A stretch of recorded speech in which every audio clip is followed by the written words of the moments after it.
જીવન એક સંગ્રામ છે, જ્યાં બધું જ અનિશ્ચિત છે. ક્યારેક સફળતા તો ક્યારેક નિષ્ફળતા, ક્યારેક સન્માન તો ક્યારેક અપમાન. આ દ્વંદ્વોની ઘટમાળમાં જીવ માત્ર સુખ અને દુઃખના કિનારાઓની વચ્ચે ફંગોળાતા રહે છે. આવા દ્વંદ્વોમાં જેની મતિ સ્થિર રહે એને શાસ્ત્રોમાં સ્થિતપ્રજ્ઞ કહે છે. એમની આધ્યાત્મિક સ્થિતિને બ્રાહ્મી સ્થિતિ કહે છે.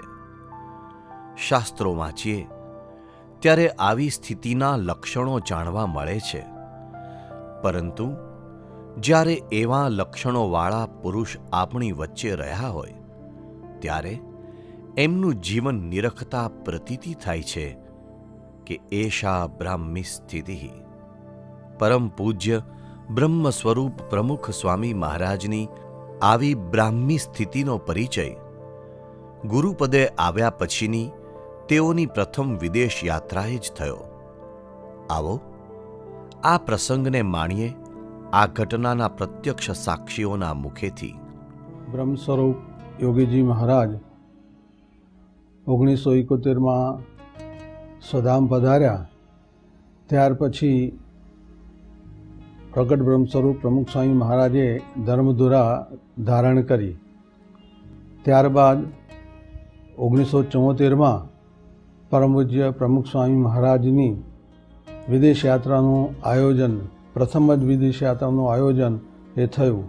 આફ્રિકાનો આપણો જૂનો સત્સંગ શાસ્ત્રીજી મહારાજના વખતનો હતો અને એ વખતે યોગીજી મહારાજ 55ની ટૂરમાં ગયેલા 1955માં, અને પછી 1959 ને 1970માં પ્રમુખ સ્વામીને સાથે લઈ ગયેલા.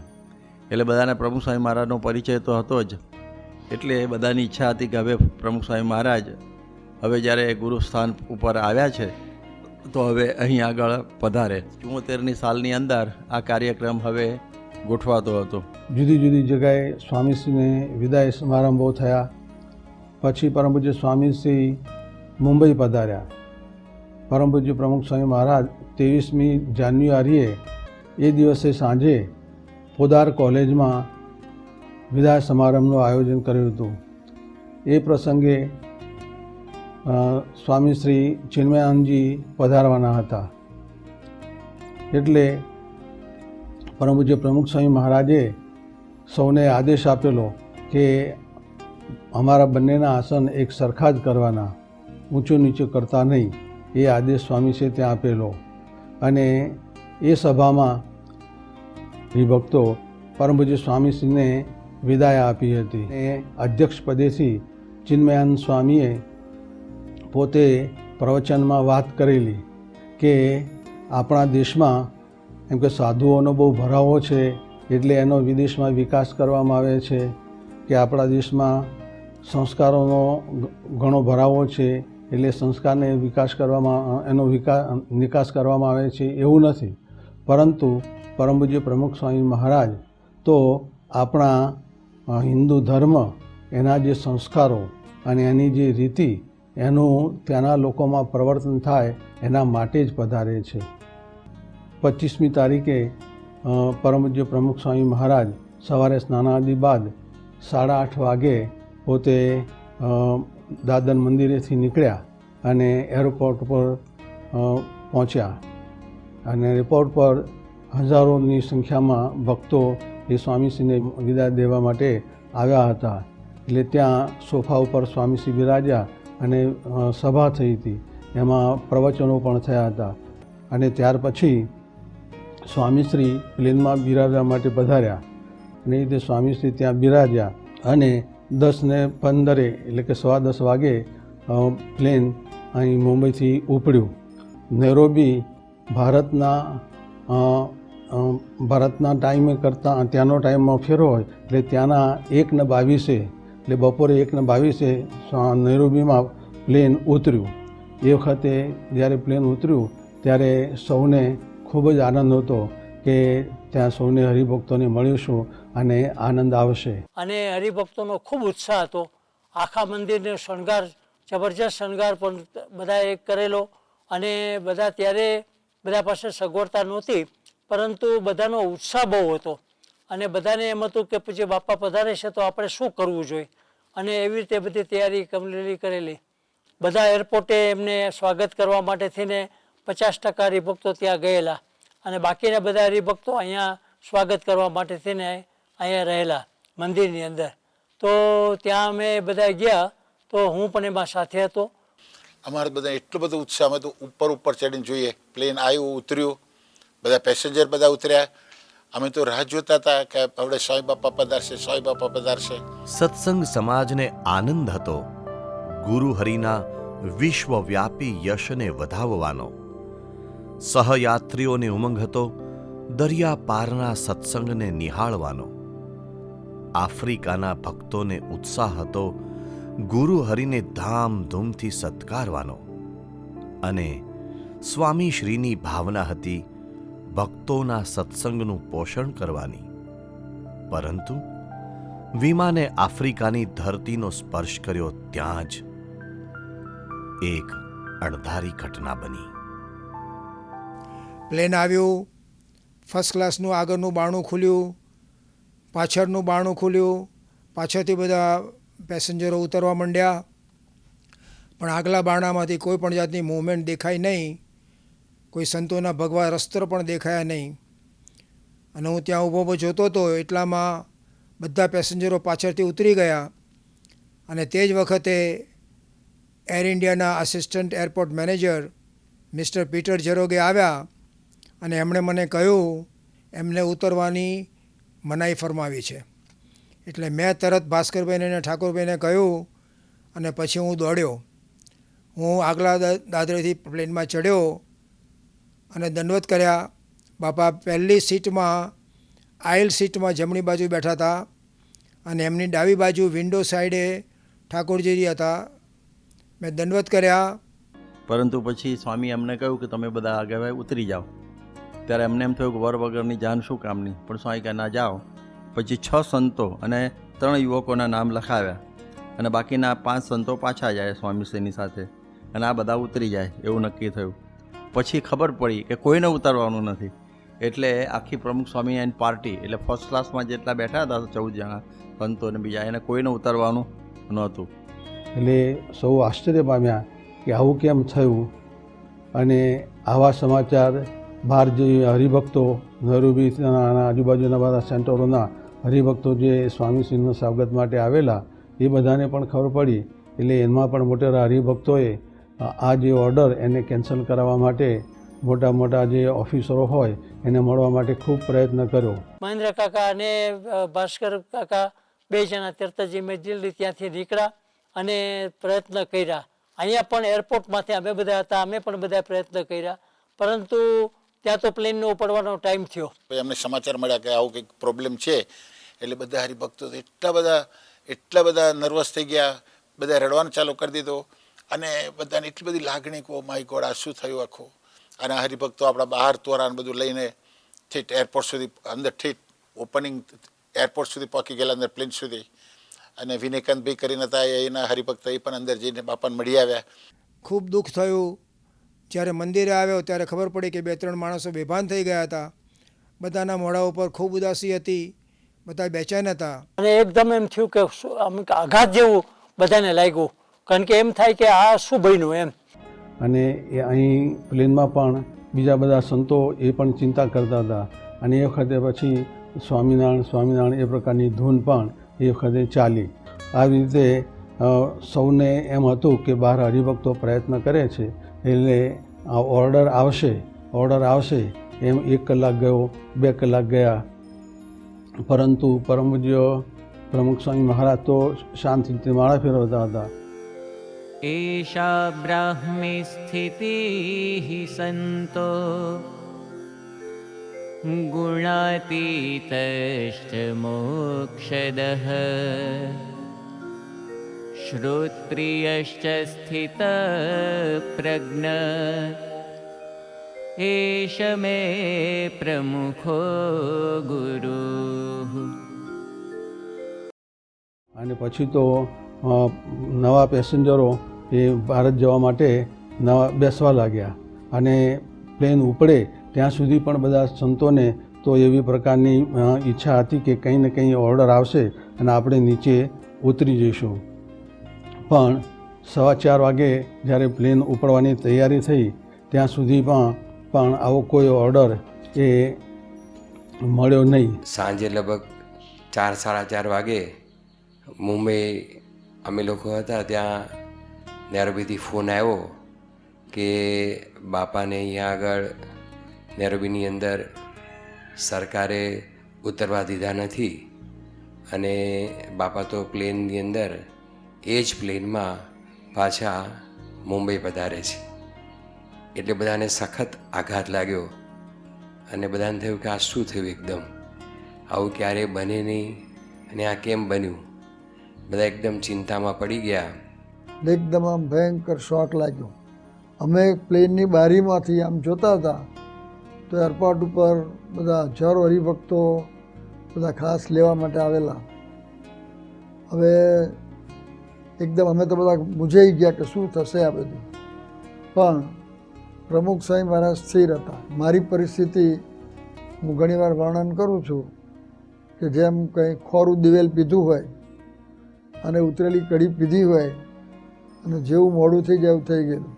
બધા મનમાં વિચાર આવ્યા કરે કે હવે દેશમાં જઈશું, લોકો શું જવાબ આપશું અને કેમનું મોઢું બતાવશું. ત્યારે એ વખતે પરમ પૂજ્ય સ્વામીશ્રીને સૌ સંતોએ કહ્યું કે સ્વામી આ શું થયું. ત્યારે એ વખતે પરમ સ્વામીશ્રીએ કહ્યું કે મહારાજની ઈચ્છા હશે એ પ્રમાણે થશે અને મહારાજને બહુ વધારે તકલીફ પડવાની હશે એટલે આ ટૂંકમાં મહારાજે પતાવ્યું છે. એટલે આપણને તો કોઈ થડકો નથી, પરંતુ બિચારા હરિભક્તો એમને આવી રીતે એમની શી દશા થશે, એ બધા નિરાશ થઈ જશે, એને કોઈને પણ દર્શન ન થયા એટલે બિચારા દુઃખી થશે. એટલે સ્વામીશ્રીએ હરિભક્તોની ચિંતા કરી. ઠાકુરભાઈ આપણા નૈરોબીના જે હરિભક્ત હતા એમણે પેસેન્જરોની સાથે પરમ પૂજ્ય સ્વામીશ્રી ઉપર એક ચિઠ્ઠી મોકલી હતી અને એમાં એમણે જણાવ્યું હતું કે અહીં તો સ્વામીશ્રી આપને આવી ઘણી બધી મુશ્કેલી ઊભી થઈ છે, ખૂબ તકલીફ પડી, માટે અમે બધા આપની માફી માગીએ છીએ. એ પ્રકારનો એમણે પત્ર મોકલ્યો હતો. એ વાંચીને પછી સ્વામીશ્રી પોતે એવું આનંદ કરાતા બોલ્યા, સ્વામી કે ધફળ યાત્રા થઈ, આવું સ્વામી પોતે બોલેલા. અને આવી રીતે બધા સ્વામીશ્રી પોતે એ વખતે સ્વામીશ્રીને મેં ડાયરી આપી હતી. ત્યારે એ વખતે સ્વામીશ્રી ડાયરીમાં પણ પોતે હસ્તાક્ષર કર્યા અને હસ્તાક્ષરમાં સ્વામીશ્રી પોતે એવું લખેલું કે મહારાજ બાપાની મરજી હોય તેમ થાય, માટે રાજી રહેવું, તેઓ જેમ રાખે તેમ રહેવું, કોઈ પ્રકારનું દુઃખ માનવું નહીં, અક્ષરરૂપ થઈ મહારાજની ભક્તિ કરવી એટલે કોઈ દુઃખ ન થાય. એષા બ્રાહ્મી સ્થિતિઃ સંતો ગુણાતીતશ્ચ મોક્ષદઃ શ્રોત્રિયશ્ચ સ્થિત પ્રજ્ઞ એષ મે પ્રમુખો ગુરુઃ. સ્વામીશ્રીને સંતોએ વિનંતી કરી કે સ્વામીશ્રી આપ આરામ કરવા પધારો. ત્યારે સ્વામીશ્રી કીધા કે આપણે હજુ સંધ્યા આરતી કરવાની બાકી છે. તો સ્વામીશ્રીની રુચિ હતી એટલે ત્યાં પછી ઠાકોરજી હરિકૃષ્ણ મહારાજની સંધ્યા આરતી કરી અને સંધ્યા આરતી બાદ પરમ પૂજ્ય પ્રમુખ સ્વામી મહારાજે ત્યાં જે 2 સીટની વચ્ચે જે જગા હોય એ જગામાં હરિકૃષ્ણ મહારાજને દંડવત કર્યા હતા. આ એક પ્રસંગ તો કદાચ સામાન્ય લાગે એમ, પણ મનની પરિસ્થિતિ કેવી છે એનું આપણને આ દર્શન થાય છે. ગમે તેવો માણસ હોય તો એમાં એને થોડીક નિરાશા તો આવે જ, પણ સ્વામીને તે વખતે કશું જ કંઈ એવું લાગ્યું નહીં કે ભગવાનની ઈચ્છા.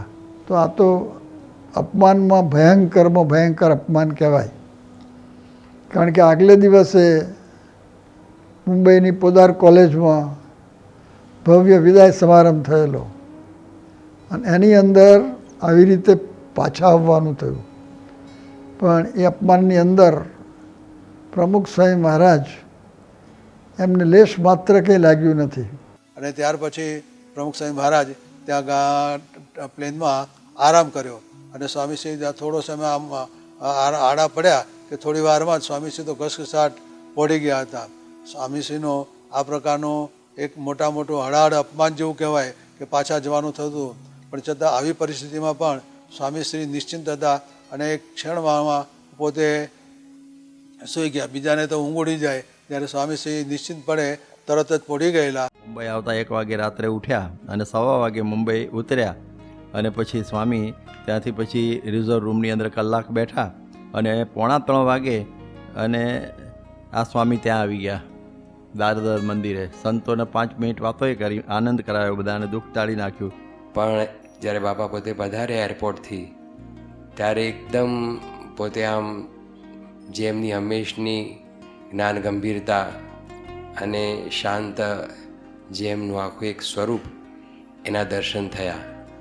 એમના મુખારવિંદ ઉપર કે એમના કોઈ પણ એ રીતે હાવભાવમાં ક્યાંય પણ કોઈ પ્રકારનો કંઈ ઉદ્વેગ કે કંઈ આમ ઘટના આવી વિચિત્ર બની ગઈ તો પણ પોતે એકદમ પ્રસન્ન ચિત્ત હતા.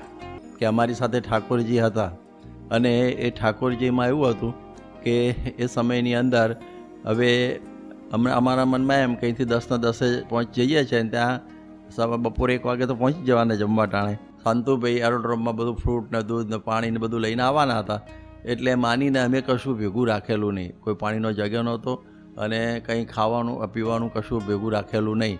આપણને એવી કલ્પના નહીં કે આપણે પાછું આવવું પડે, એટલે એ દૃષ્ટિથી ઠાકોરજીને જમાડીને વ્યવસ્થિત સુવાડી દીધેલા અને પછી ત્યાં જ ઉઠાડવાના હતા 1 વાગે.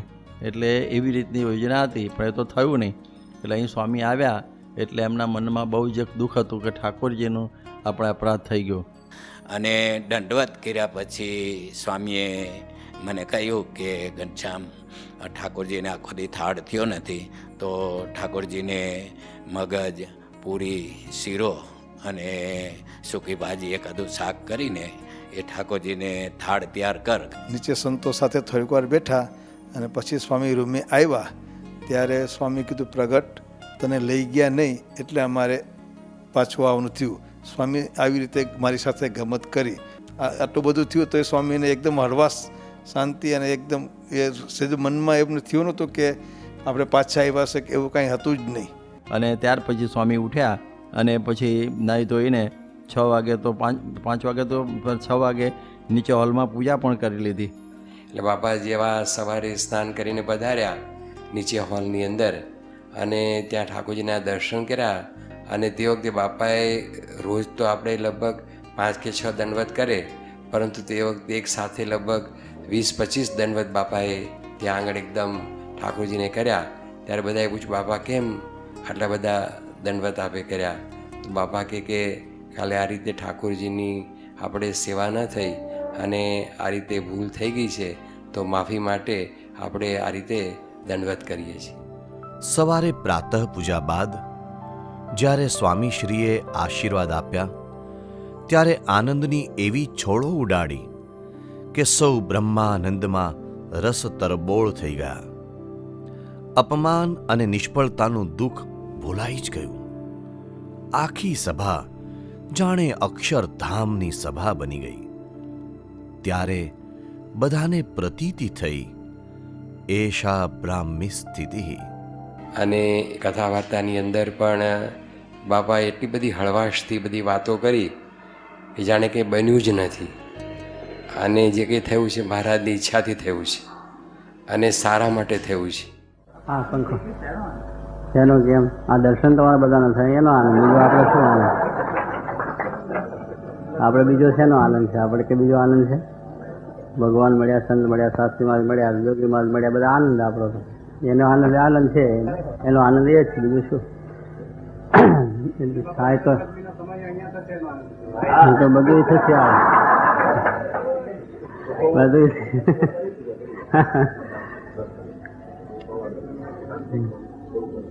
એની ઈચ્છા હોય એમ બને છે ને. આપણે ઈચ્છાની ક્યાં હોય? તો ભગવાન મોટા પુરુષની ઈચ્છા હોય એમ થાય છે. આમાં એમની ઈચ્છા છે એમ થતું હોય છે ને એ થયું હોય છે. હવના હિતને માટે, હવના સારા માટે થતું હોય છે. એમાં બીજું કંઈ કર્તવ્ય ભગવાનનું કર્તવ્ય છે બસ. અરે સ્વામિનારાયણ વચનામૃત ગરડા પ્રસંગનું 74મું. સમજણ આપતકાળે કરાય છે. આવી પછી સમજણ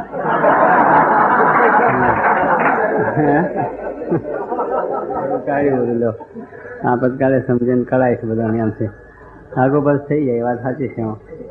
પણ આપતકાલે આવી સમજણ રહે એ મોટી વાત છે. આમથી આપણે વાતો તો બહુ જ કરીએ, ધડાકામાં બહુ મોટું આમ ને તેમ આવી વખતે કરાઈ જાય સમજણ એમ. એ વખતે મન આગું પાછું થઈ જાય. વિષય ભોગની પ્રાપ્તિ થાય ત્યારે એમાં ન લેવાય. એવી સમજણ હોય તો ન લેવાય ને કે ભોગ પ્રાપ્ત થયા એમાં માલવા માંડી પડીએ અને એમાં વધારે સુખ મળી જાય, વધારે આનંદ એમાં થઈ જાય અને કોઈ વખત આવો આપતકાળ આવી જાય. હા, એ સમજણ મહારાજના સ્વરૂપની સમજણ, બીજું શું. એ મનનું જે ગમે તેવું ચરિત્ર કરે તો એ દિવ્ય છે, આનંદ છે, આપણા સુખને માટે છે, સારા માટે છે. એમાં મહારાજ જે કરતા હોય સારું જ કરતા હોય અને સારું થતું જ હોય બધાને એમ. આપણે આ લોકની દ્રષ્ટિએ લાગે કે આપણે શું ને બીજું ને ત્રીજું શું મોડું બતાવશું, સારું જ મોડું શું બતાવ્યું. મોડું કે આપણું બગડી ગયું છે, મોડું આપણું છે સારું છે, હવે ક્યાં કોઈ નથી. બીજાને જેવું દેખાતું એવું દેખાશે, આપણે તો સારું દેખાય છે, એમાં શું ભગવાનનું સર એ બધું સારું જ છે. હે, બીજાની ફિકર આપણે બહુ, પણ આપણી ફિકર આપણે કરવાની, બીજાની થવાની છે થશે. એને તો સારું તો નરસું છે, નરસું તો એને કઈ છે. બીજા સમજશે નહીં સમજે તો આપણે તો સમજવું, બીજાની વાત જવા દે. બીજાને ક્યાં સમજાવવા આપણું છે, આપણે તો આપણું સમજીને પાકું કરવું છે એને માટે છે બસ. મારે કે આપણે ક્યાં ભક્તિ કરવી કે લોકને દેખાડવા રાજી કરવા માટે છે, ભગવાનને રાજી કરવા માટે આપણી ભક્તિ છે, આપણી સેવા છે. એટલે આપણે તેને રાજી કરવા માટે આપણું કાર્ય છે. પછી એમાં ગમે તેવું થાય તો એની ઈચ્છાની વાત છે એમ.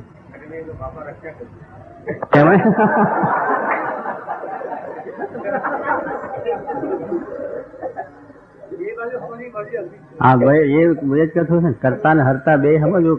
કરતા સમજાય, હરતા ન સમજાય. સારું થાય તો સૌને સારું લાગે, પણ આવું થાય ત્યારે કે છે એ કેમ કરવું, એવું શું કરવું, એમ થઈ જાય. બે બાજુની સમજણ રાખવાની છે ને, એ તો એટલા માટે છે. આપણે તેને આપણે ભક્તિ એને કરવા રાજી કરવા માટે આ તો કરતા હતા. આપણે ક્યાં બીજું કોઈ આપણો હમ કરવા માટે કે આપણી મોટપ કરવા માટે કરવાનું હતું. એટલે એમની ઈચ્છા એમ થઈ જાય, એમાં આપણને પછી આપણને દુઃખ છે નું, આપણે એને આનંદ થવો જોઈએ એમ બધી વાતે. એટલે એમાં જે થાય સારું થવાનું એમ. આ તો કહ્યું હવરું મારે જ્ઞાનીને ગમો જેમ મારે એમ હમો એમ. આપણે જ્ઞાની છે એમાં ગમે તેમ થાય તો આપણે સારું છે, મહારાજનું કર્તવ્ય સમજીને રાજી રહેવાનું. બીજું શું, ત્યારે એમાં આનંદ રહે, સુખ રહે, બીજું રહે. પેલું એમ છે આપણે ત્યાં અક્ષરવાળી ત્યાં બીજી વધારે મળી જઈને ઘૂસ્યા પછી ઉપાધિ થવાની હોય, એના કરતાં હારા હમ આવી ગયા પાછા, એ શું ખોટું છું. એના કરતાં હા જ્યાં પછી આવીને બેઠા છે, આનંદ છે, લ્યો ઘડી બે ઘડી કોકને કેવું છે કહી લેશે, આપણને શું બીજું લઈ જવાનું, આપણું શું લઈ જવાના શું. એ તો એને કહે છે આપણું સારું વધારે છે, મહિમા વધારે છે, બહુ સારું છે. લોકો જોવા આવશે કે હો કેવા મહાત્મા ગયા હતા ને એમને પાછા તે મોટા સામાન્ય મહાત્માને તો વાંધો નથી, પણ આ કંઈક મોટા મહાત્મા હોય ત્યારે જ પાછા ભર્યા હોય ને, બીજા સામાન્ય પૂછી હોય. સામાન્ય કોઈ કહેતું નહીં, એટલે મહિમા વધશે ઉલટો, ખોટું શું થવાનું આપણે. હા બસ એ રીતે યાદ કરશે, એમાં બધું સારું જ થવાનું. મારે આપણે તો બે ફિકર જ રહેવું, આનંદ માણો રહ્યું, જે બોલે એને બોલવા દે. આપણે ક્યાં એનું સાંભળવું છે, આપણે મહારાજને સાંભળવાનું, મહારાજને સંભાળવાનું, રાજી રહેવું, સુખિયા રહેવાય. નારાયણ ભગત સુખિયા રહેવું આપણે તો થઈ રહ્યું. હા, આપણે એને બે ફિકર કરીને સુઈ જવું. જય સ્વામિનારાયણ. કારણ કે આપણે મહારાજને રાજી કરવાનું, એની ભક્તિ કરવા માટે જ જતા, બીજું ક્યાં આપણે કરવું હતું કંઈ. પણ એમાં શાંતિ રહે આપણને. તો પેલું થઈએ વિચાર થાય ને બધા આમ તેમ લોકો શું બોલે કે પણ કે છે હવે. હે હા, એટલે આપણે લોકરી જવા ભક્તિ નથી ને, આપણે ભગવાન જવાની ભક્તિ છે. એટલે આપણે એનું ક્યાં જોવાનું એમ માર્ગ, કોઈનું જોવાની વસ્તુ નહીં. આપણે આપણું જ જોઈને આપણે મહારાજ રાજી કેમ થાય છે, આપણે એ સામી દ્રષ્ટિ રાખવાની. આપણો એ જ ધ્યેય છે ને. બીજો ધ્યેય હોય તો મનમાં આગું થાય, પાછું થાય, પાછું પડી જાય અમારે કેમ, પણ એ ધ્યેય. હે હા હા, પ્રસંગ આમ તો હવે જ્ઞાનની વાત કરીએ, પણ જયારે રેલો નીચે આવે ત્યારે ખબર પડે.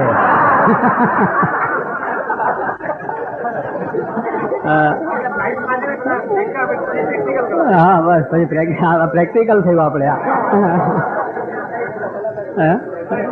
હા પ્રેક્ટિકલ થયું આપણે, બરોબર. એપ્લાય થયો છે આપણે. હે જાતે અનુભવ, બસ પોતાનો જાત અનુભવ થયો એ વસ્તુ છે ચોક્કસ આવું આમ બને. લ્યો હાલો ડોક્ટર સાહેબ આવો.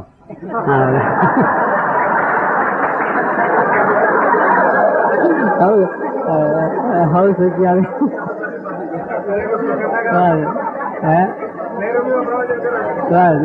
આનંદ થાય છે. હવે દુખ્યા આનંદ કરે, હવે સુખ્યા આનંદ કરે. અમે બધા ભેગા એટલે હવે બીજાને મળીએ કે આવો પધારો બેવો આનંદ.